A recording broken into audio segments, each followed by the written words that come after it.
The topic for today's video is vehicle batteries and all the problems that we may end up having with them, and just some general talk about batteries. Good morning, everybody. I'm sitting with Miss Annabelle right here. She just got done with her bottle. What you say, baby? She just got done with her bottle, and now she's sitting here. She likes sitting sideways, looking into the kitchen at all the lights and stuff. She might want more bottle, I gotta find out. She gets fussy like this sometimes, and she'll start grunting and cooing and everything else. Then I try to give her a bottle, and she's like, no, I just want to walk around. See everything, see the lights. She loves watching lights. So batteries in vehicles are crazy, right? We have so many problems with batteries. We have so many things that rely on batteries. Lately, there's been a lot of people popping up on the channel with battery concerns, battery issues. One of the things that you can do to help prevent any kind of battery issues is not letting the vehicle sit for a very long time unstarted. Like at least once or twice a week, start the vehicle and let it run for a while. Let it get warm, let all the fluids get warm, so they, just in general, it's a nice thing to do. Keep the battery healthy and keep the engine healthy, transmission healthy, things like that. Also, making sure that you're not sitting with the key in accessory mode for excessive periods of time and draining the battery down because you're listening to the radio and stuff like that.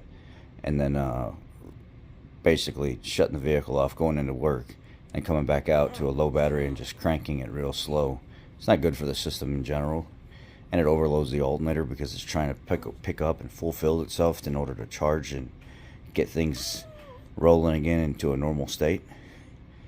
A lot of manufacturers are sending batteries to vehicle facilities, and sometimes those vehicles sit for a long time, or the batteries sit for a long time at the manufacturer. But we had a technician come over from another dealership down the street and was working on a new Mazda CX-30, and it was still under warranty, so he came to us, and the body control module seems to be acting up in this thing.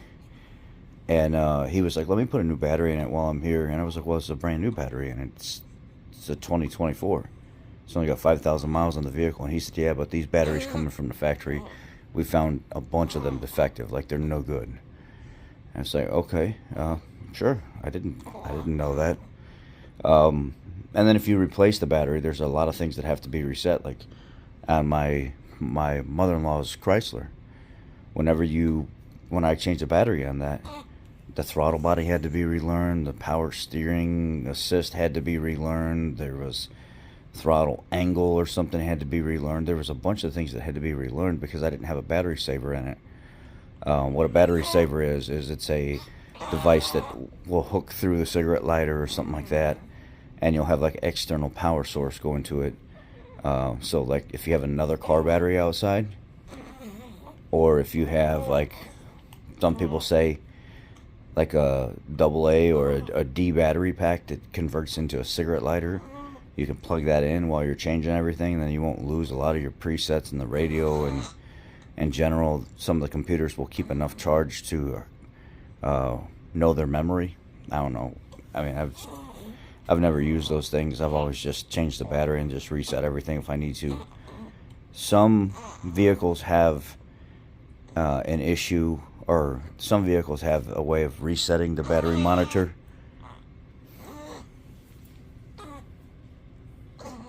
Without using a computer. And most Fords will use key on to accessory mode, but don't start the vehicle. Tap the brake pedal 5 times. No.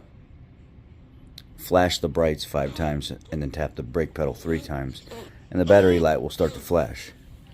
Not all vehicles have that. And some of them you can put them in engineering test mode.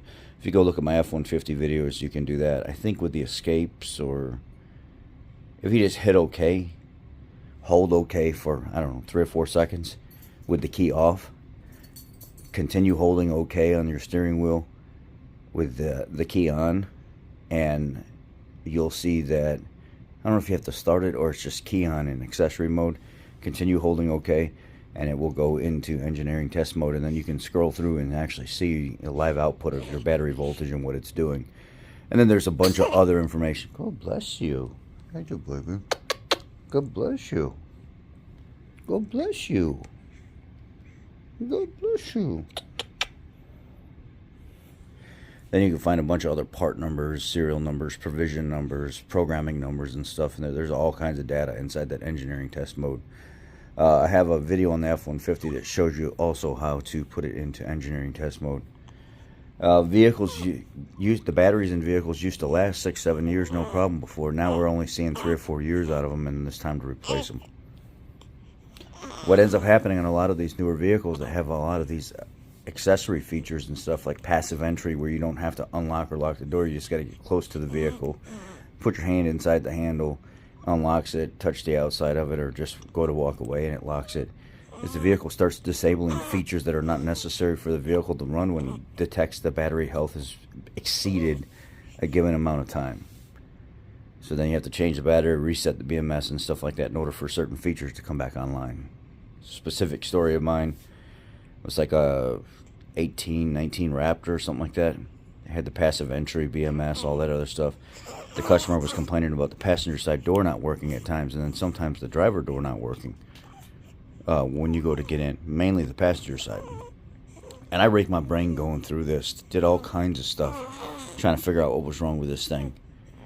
And then I started reading online, or on Ford's website, PTS website. I went on that and I started reading about the battery monitor system, and it specifically stated that it will start disabling one at a time things that don't need to be online if it detects the battery health or battery state of charge is in a direction that it doesn't like. So it'll take down the passenger door, then the driver door, and it might stop doing anything with the radio. It might even do the same thing with the AC if you're not careful enough. What is that? Do you see yourself? Do you see yourself? Yeah? Say hi to everybody. You see yourself. Watch it. Watch it. Yep, I made that. I made it. So anyway, just batteries in general now are, it's a very, very, very, very hot topic. Somebody just left a message on the channel asking if I could go over battery stuff, and hi baby. There's only like 4 manufacturers of batteries, maybe 5. I think it's down to 4 now. And even the people that you think own the batteries they've changed hands since then. Like Johnson & Johnson doesn't own the battery side of the company anymore. Carlisle or Castillo or it's like a Hispanic name or something, owns Johnson & Johnson batteries now. I forget exactly who it is. But I heard like a year ago or more, it changed hands. Somebody else owns them now. Hi. Anyway, that's enough about batteries. We're going to get our morning started, and I'm going to get off to work here soon. Take care, guys. Be blessed. Have a great day. If you need any more help, if you need, I'll leave some links down below with battery cleaners that I use. Really just, if you want to clean off your battery terminals, the best way for you to clean off your battery terminals is get some boiling water, some hot water or something out of the microwave, like a bunch of it. I'd say about a cup or more, and pour it over your terminals and on your battery, just directly on it. You're not going to hurt anything, and that hot water will dissolve a lot of that, like that. It looks like blue and pink cotton candy that builds up on them, but it's very corrosive. So take that hot water and just dump it right on top of that battery terminal, and that's the best way to clean the terminals. It just melts it right off of there. They have cleaners and stuff that work, but and then there are little pads that go down over the posts that stop the acid from leaching up into the actual terminal area. But again, I'm not a big fan of all the accessories that go on a battery. So I'll leave some links down below in case you guys are interested in the corrosive cleaner and the protective pads for the battery and stuff. Most of the time your batteries are either going to be a 10mm stud, an 8mm stud, and I think some of them, like on bigger applications, can be 13, but it's either 8 or 10 is what they normally are, and that's what normally loosens up the battery terminal. So I'll have some tools down below for batteries in case you guys want them. But I appreciate you. Thank you for being here. Annabelle thanks you for being here. Right, Annabelle? Annabelle thanks you for being here. Say, we are. Yeah. What are we, 13 days old today? 8, 9, 10, 12, 13, 14, 15, 16, 17, 18, 9, 10, 11, 12, 13, 14, 15, 16, 17, 19, 20, 21. Yeah, 13 days old today. We're 13 days old today.